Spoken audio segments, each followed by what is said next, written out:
What I like most about my work here is the students. It sounds so simple, but I think it's deeper than it comes across. I try as much as I can to really support them academically, but also to be able to support them linguistically, because first grade is tough. My name is Kellie Griffith. I graduated from Wagner in May 2014, where I studied elementary education and Spanish.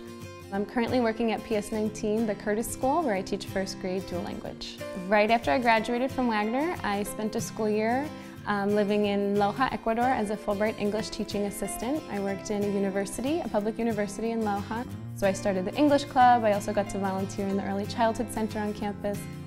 And it was a really wonderful experience that definitely shaped me to be the first grade teacher that I am today.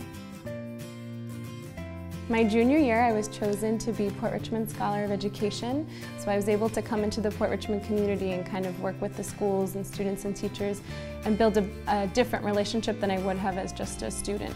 I also participated in an EYH trip to Spain, and I did a Habitat for Humanity trip to Ecuador as well. And I studied abroad in Costa Rica, so those were all opportunities that were given to me right at Wagner. A snoozing cat, on a dozing dog, on a dreaming child, on a snoring granny. To come from a world that is all Spanish dominant and a community that is so Spanish dominant in terms of language, it's a struggle for a lot of students to come in and get on that academic level that they need to be on. What is required of them as first grade students is way more than what was required from me as a first grade student.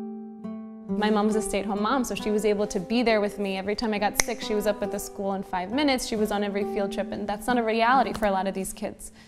Speaking Spanish has helped me so much in my career, even though in my classroom I'm the English teacher and we're only supposed to speak English, and if you notice the majority of my classroom is blue because it helps the students distinguish between the languages, so the Spanish classroom is all red.